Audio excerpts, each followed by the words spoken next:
Assalamualaikum and a very good morning to all of you. I hope you will be doing good at home and hope you will be following your studies properly. Students, as you know that we have started unit number 4. Now we are going to see page number 40, changes in habitat. ठीक है, habitat के बारे में हमने पढ़ा था, जैसे ही जहाँ पे हम रहते हैं वो हमारा habitat होता है. Now हैबिटेट के चेंजेस के बारे में पढ़ेंगे. कौन से 3 चेंजेस हैं?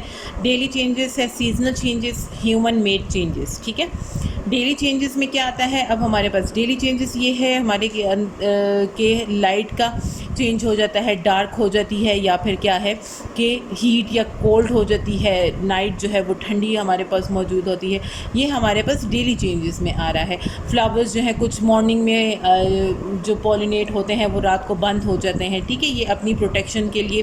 कुछ फ्लावर्स जो हैं वो सिर्फ रात को ही ओपन होते हैं. ठीक है, ब्लूम होते हैं. एनिमल्स जो डेजर्ट के अंदर रहते हैं वो दिन के टाइम क्या होता है, वो अंदर होल्स में चले जाते हैं और रात के टाइम वो फिर बाहर निकल आते हैं. ये हमारे पास सीजन डेली चेंजेस के अंदर आता है. एनिमल्स जो सी शोर यहाँ पे जो एरिया में रहते हैं वो क्या करते हैं कि वो पानी के साथ बह जाते हैं, तो वो क्या होते हैं, स्टिक हो जाते हैं किसी वॉल के साथ, ताकि वो पानी के अंदर जा ना सकें और जिस जगह पे वो मौजूद हैं वो वहीं पे रह सकें. ठीक है, रॉक्स के साथ अपने.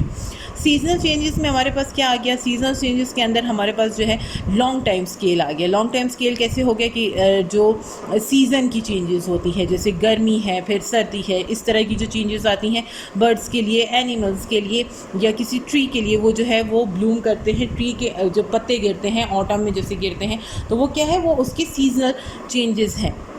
ठीक, this is called migration. Migration क्या होती है? एक जगह से वार्मर अगर हो गया, place in search of food and shelter. अगर एक जगह से दूसरी जगह जो बर्ड है वो मूव कर रहा है, यानी तो वो क्या करता है, वो माइग्रेशन करता है अपने खाने के लिए, बेशक वो कर रहा है, या अपने शेल्टर के लिए वो कर रहा है. तो इसको हम क्या कहते हैं, इसको हम माइग्रेशन का नेम देते हैं. और स्क्वायरल जो है, इसमें एग्जाम्पल दी हुई है. स्क्वायरल क्या करती है, वो अपने लिए खाना स्टोर कर देती है ऑटम के सीज़न में, ताकि वो विंटर के सीज़न में उसको ईजीली इस्तेमाल कर सके, क्योंकि स्क्वायरल जो है वो विंटर में इतना मूव नहीं कर पाती. ठीक है, कुछ इंसेक्ट्स के बारे में बात कर रहे हैं कि बटरफ्लाई जो हमारे पास मौजूद है वो भी विंटर्स में अपने आप को प्रोटेक्टिव केसेस में रख देती है, जो कि प्यूपा होता है उसका.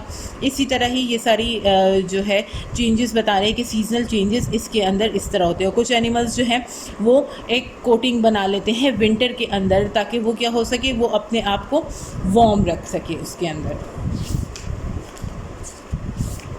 पेज नंबर 41, उसके अंदर हमारे पास चेंजेस कॉज्ड बाय ह्यूमंस है. ठीक है, ह्यूमंस जो चेंजेस करते हैं उसके बारे में है. रैपिड, आपको पता है कि जो है एक जगह से दूसरी जगह इंक्रीज़ हो रहा है बहुत सब कुछ. तो इसमें क्या होता है कि लैंड जो है वो लिविंग के लिए ज़्यादा बन रहा है और कल्टीवेशन के लिए कम कर दिया, यानी जो फार्मिंग वाला प्रोसेस है वो कम हो गया, जिसकी वजह से पॉल्यूशन और ये सब कुछ ज़्यादा हो गया. तो पॉल्यूशन क्या हो गया, ये भी हमारा एक चेंज हो गया कि जितने भी जो हिली एरियाज़ हैं, जितने भी जो हमारे पास ग्रीनरी है, वो सारी चीज़ें किस में कन्वर्ट हो रही हैं, वो सारी जो है हमारे पास लैंड में कन्वर्ट हो रही है, जो प्रॉपर लैंड होता है. तो ये इससे क्या होता है कि नुकसान ज़ाहिर है हमारा ही होता है. हाईवेज़ वहाँ पे बना रहे हैं, रेलवेज़ बना रहे हैं, ट्रैक्स इस तरह का करें ताकि वहाँ से जो है वो फॉरेस्ट वगैरह वो कम करने की कोशिश करें. The amount of land available for the humans fixed है, लेकिन पॉपुलेशन जो है वो फिक्स नहीं है, तो वो ज़ाहिर है ज़्यादा होती जा रही है, उतना ही एरिया वो लोग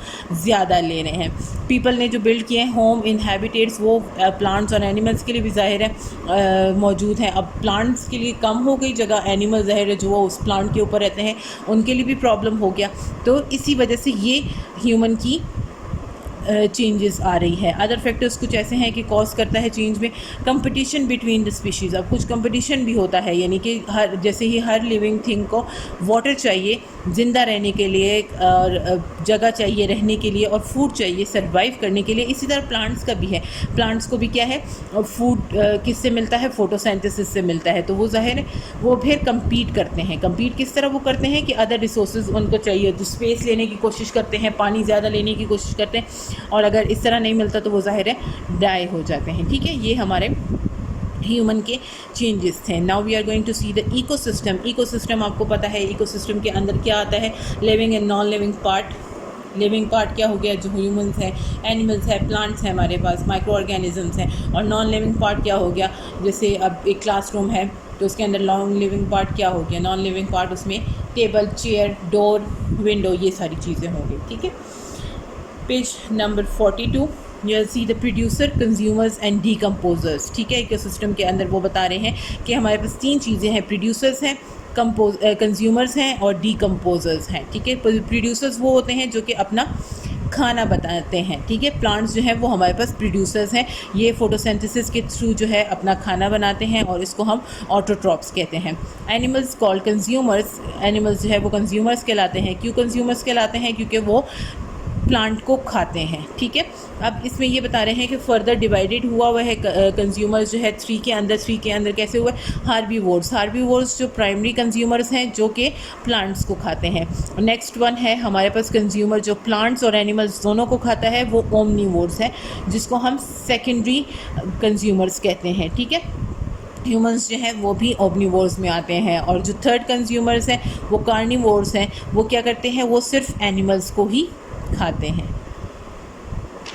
last one is the decomposers. Decomposers कौन कौन से हैं, bacteria, fungi are the decomposers. ठीक है, ये डीकम्पोजर्स हैं। ये कैसे डीकम्पोजर्स हैं, क्योंकि ज़ाहिर है ये फेड हो जाते हैं, जो भी प्लांट और वो सब कुछ आता है उनको फंगस लग जाता है, उनको बैक्टीरिया लग जाता है और वो मिट्टी के अंदर ख़त्म हो जाते हैं। यहाँ पे इन्होंने एक फूड वर्ड इक्वेशन सी बना दी है, producers, consumers and then decomposers. पहले कंज्यूमर होता है, प्रोड्यूसर्स होते हैं, फिर कंज्यूमर होता है और फिर डीकम्पोजर्स होते हैं। That was all for today. Thank you so much for watching the video. Allah Hafiz and take care of yourself.